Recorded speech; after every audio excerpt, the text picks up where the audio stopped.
और फिर आप तमाम लोगों का स्वागत है क्राइम तक की कहानी के इस एपिसोड में। उम्मीद है पूरी फैमिली अच्छी होगी, अपना और अपनों का ख्याल रख रही होगी। आज की कहानी सुनाऊं उससे पहले आपको एक वीडियो दिखाना चाहता हूँ। ये वीडियो देखिए, इसमें एक शख्स क्या कुछ कर रहा है, उसे देखिए और सुनिए। चिड़िए चले आऊंगा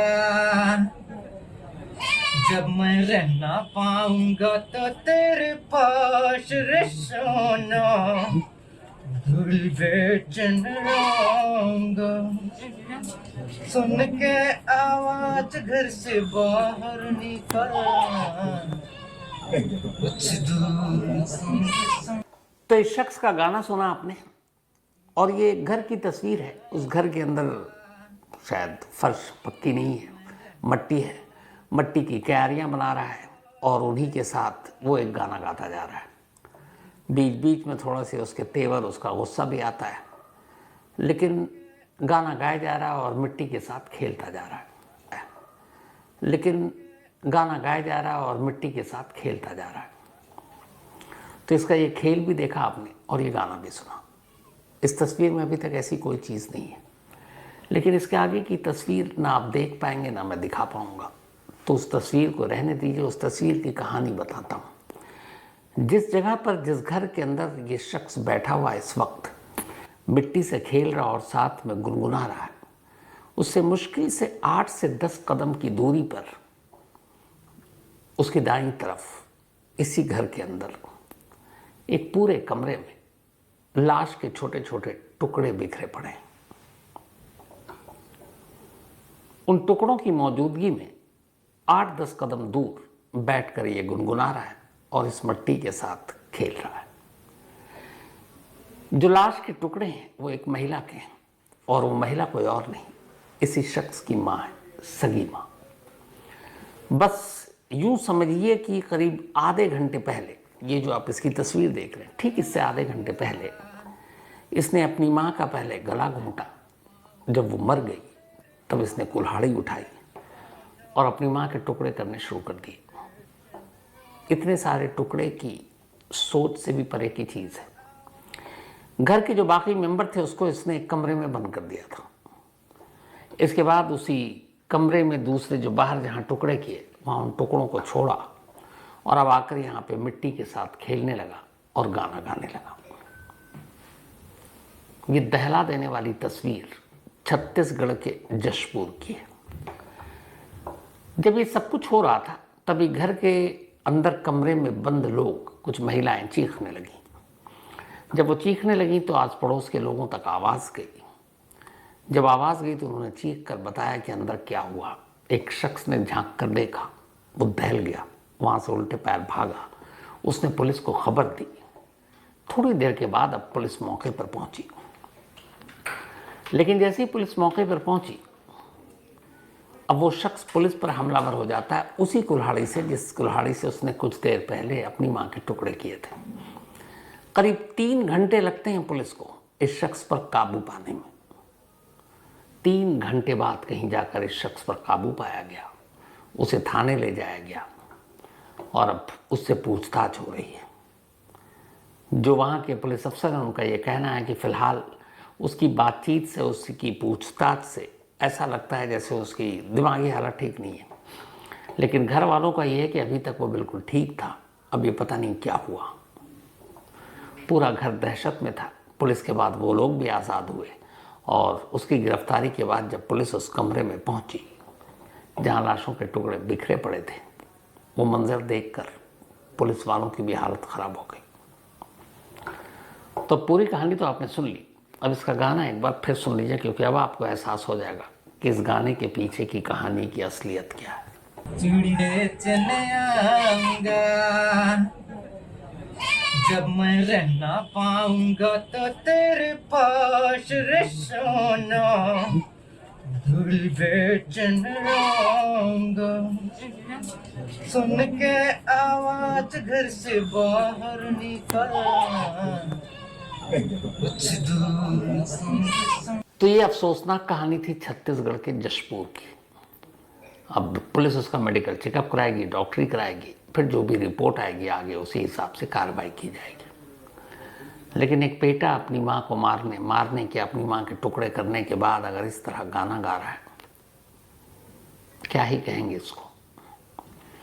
लेकिन कितनी बार ऐसी शॉकिंग चीज़ें हमारे सामने आती हैं और हर बार लगता है इससे खौफनाक कुछ नहीं, लेकिन फिर हम लोग गलत साबित हो जाते हैं। उसके बाद कुछ और खौफनाक चीज़ें आ जाती हैं। तो ये तो रही इस छत्तीसगढ़ की कहानी। अब आते हैं आज की कहानी के ऊपर। बिरयानी ये ऐसी चीज़ है जो बहुत सारे लोगों को पसंद है, बहुत की पसंदीदा डिश है, ये लोग खाते हैं। लेकिन इसी बिरयानी की वजह से एक माँ अपने 2 बच्चों को मार दे, उसका कत्ल कर दे, क्या ऐसा मुमकिन है? पर क्या चीज़ नहीं है जो आजकल नामुमकिन है। ये कहानी है तमिलनाडु की। तमिलनाडु में एक जगह है कांचीपुरम, और ये कांचीपुरम हमेशा इसलिए मशहूर है क्योंकि यहाँ की साड़ियाँ बहुत मशहूर हैं। कांचीपुरम साड़ी देश दुनिया में काफ़ी मशहूर है। इसी कांचीपुरम में एक महिला रहा करती थी, उसका नाम है अभिरामी। अभिरामी जब बड़ी हुई तो घर वालों ने लड़का देखना शुरू किया। विजय नाम के एक पढ़े लिखे लड़के के साथ रिश्ता तय हुआ। अभिरामी की शादी हो गई। विजय एक प्राइवेट बैंक में ठीक ठाक पोस्ट पर था। शादी के बाद सब कुछ गृहस्थी ठीक ठाक चल रही थी। दोनों के 2 बच्चे हुए। इनमें से एक 7 साल का बेटा अजय और एक 4 साल की बेटी थी। विजय भी खुश, अभिरामी भी खुश, सब ठीक ठाक। लेकिन फिर 2016-17 जब सोशल मीडिया का थोड़ा दौर बढ़ा तो उसके बाद रील और ये सारी चीज़ें आनी शुरू हुई, तो अभिरामी की भी नज़र उस तरफ पड़ी। वो उस वक्त टिकटॉक भी था जो बंद हो गया, तो सोशल मीडिया की तरफ थोड़ा ज़्यादा एक्टिव रहने लगी। और उसे एक और शौक़ था, सोशल मीडिया के साथ, रील बनाने के साथ बिरयानी उसकी फेवरेट डिश थी। इत्तेफाक से अभिरामी जहाँ रहा करती थी कांचीपुरम में, उसी के बराबर में एक रेस्टोरेंट था, बिरयानी की दुकान थी। तो अक्सर वो वहाँ से बिरयानी लेने जाया करती थी। इसी बिरयानी लाने ले जाने के दौरान बिरयानी शॉप के ओनर से उसकी दोस्ती हो गई। फिर ये दोस्ती प्यार में बदल गया। अब दोनों मिलने जुलने लगे। इधर विजय बैंक में नौकरी करता था और उसकी अपनी एक टाइमिंग थी, फिक्स टाइमिंग।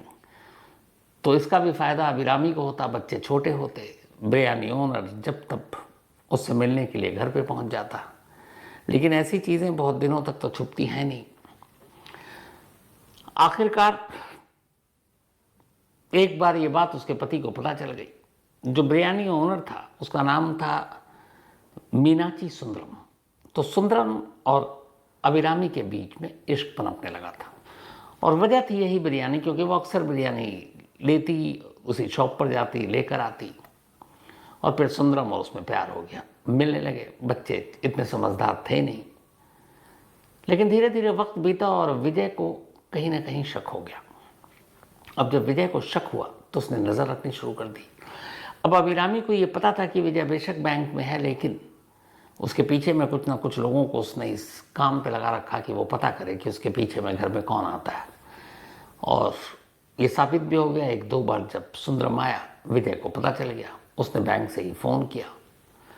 अब धीरे धीरे विजय की इस रोक टोक और उसके जानकारी में ये चीज़ें आ जाने के बाद अभिरामी को अब ज़िंदगी बड़ी बुरी लगने लगी। उसे लगा कि उसका पति क्यों रोक रहा है, उसे इश्क है सुंदरम से, दोनों मिल सकते हैं, जुल सकते हैं, लेकिन उधर पति है, 2 बच्चे हैं, तो क्या करें।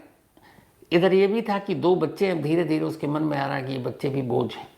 अगर बच्चे ना होते तो कब का सुंदरम के साथ भाग जाती, एक नई दुनिया बसाते, दोनों मिलकर शादी करते, कहीं और रहते।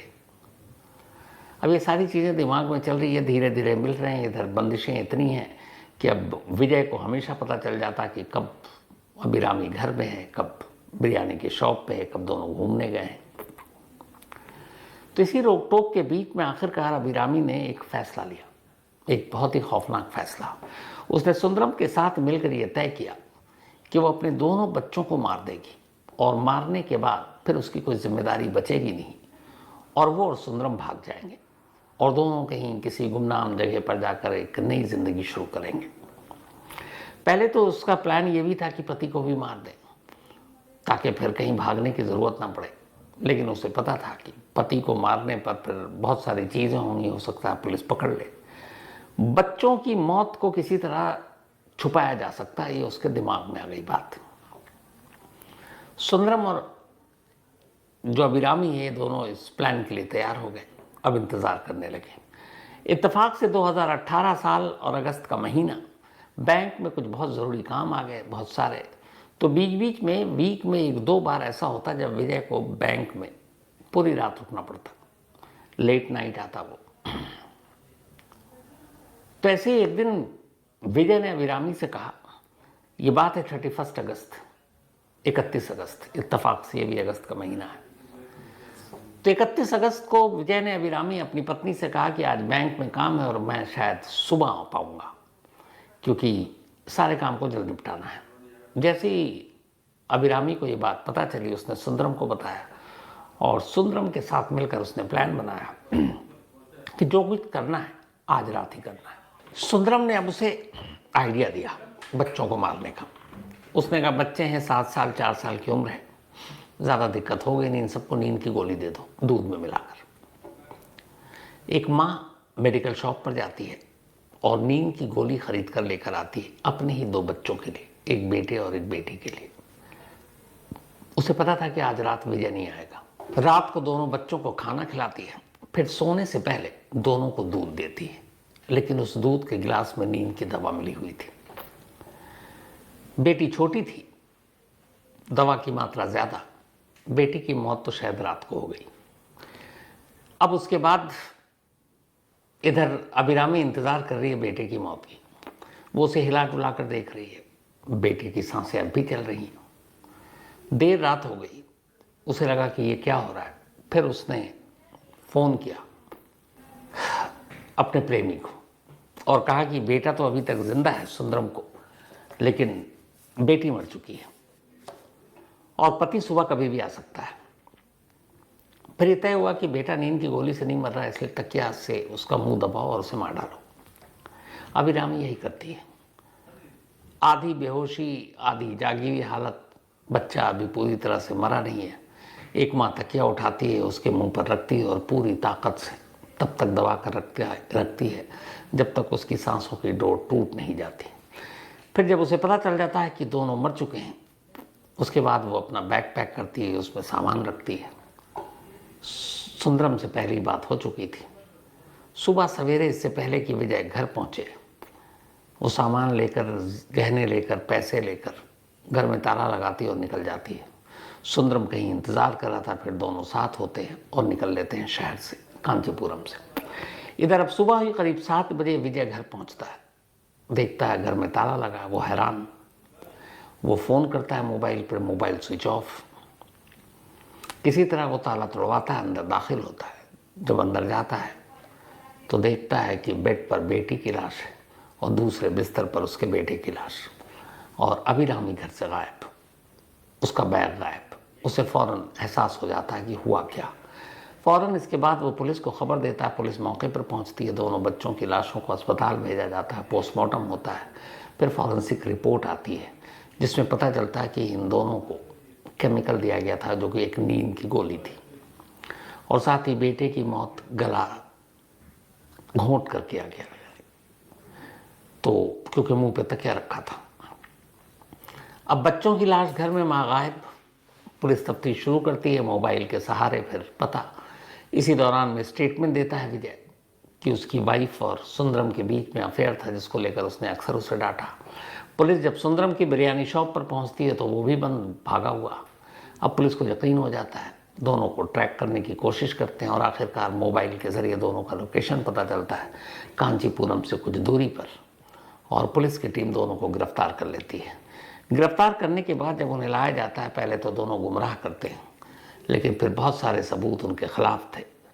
वो सारे सबूत, उनके मोबाइल का लोकेशन, अर्ली मॉर्निंग तक घर में होना, नींद की गोली जिस मेडिकल स्टोर से लेकर आए उस मेडिकल स्टोर की गवाही, और सबसे बड़ी बात सुंदरम का फ़ौरन अपना जुर्म एक्सेप्ट कर लेना। उसे ये लगा कि उसने तो कुछ किया नहीं, सिर्फ साथ दिया, बट मारने में तो माँ ही आगे थी। नींद की गोली दूध में मिलाकर अभिरामी ने अपने हाथों से बेटी को दिया, अभिरामी ने अपने हाथों से तकिया से गला घोंटकर बेटे को मारा। तो उसे गलतफहमी थी इसलिए उसने एक्सेप्ट किया, लेकिन साजिश में वो बराबर का शामिल था। पुलिस दोनों को फिर पकड़ती है। इसके बाद चार्जशीट दाखिल होती है। फिर मुकदमा लोअर कोर्ट में पहुंचता है, कांचीपुरम की principal district and session court में। पूरे 7 साल तक ये मुकदमा चलता है। 7 साल तक अभिरामी और सुंदरम दोनों जेल में होते हैं। 7 साल के बाद पिछले महीने 24 जुलाई को, लास्ट मंथ, कांचीपुरम की ये प्रिंसिपल डिस्ट्रिक्ट सेशन कोर्ट फैसला सुनाती है। फैसला ये कि एक माँ ने अपने हाथों से जिस तरीके से 2 मासूम बच्चों को मारा, नींद की गोली से जब उसे लगा कि वो बच जाएगा और फिर बेरहमी से तकिया मुंह पर रखकर उसका दम घोटा, और जिस तरीके से सुंदरम ने उसकी मदद की और जिस तरीके से दोनों फिर घर से भागे, तो एक माँ जो अपने बच्चों का खून इसलिए कर रही है क्योंकि उसे अपने प्रेमी के साथ भागना है। अदालत ने अपने जजमेंट में लिखा कि ये एक नज़ीर है और ऐसी माँ कहीं से भी रहम की हकदार नहीं है, और ना ही सुंदरम। इसलिए इन दोनों को न सिर्फ उम्र कैद की सज़ा दी जाती है, बल्कि जब तक इनकी उम्र है तब तक इनको कैद कर लो। यानी 10, 15, 20, 10 साल तो होता नहीं, 15, 20, 30 आजकल जजमेंट में लिखा होता है। लेकिन इनकी जजमेंट में ये था कि जब तक इनकी सांसें हैं, जब तक ये दोनों जिंदा हैं, ये जेल की सलाखों के पीछे रहेंगे। पूरी उम्र अब इन्हें कैद में काटनी होगी। ये भी जुलाई का फैसला था। आपको जो पहली जो तस्वीर दिखाई, वो एक बेटे की जो माँ के टुकड़े कर गाना गा रहा है, और ये कहानी एक माँ की जो अपने बच्चों को मारकर अपने नए इश्क की तलाश में भागी थी, मिला कुछ नहीं। ऐसी अजीब कहानियाँ कि कई बार दिमाग घूम जाता है। खैर, आज की कहानी में इतना ही, लेकिन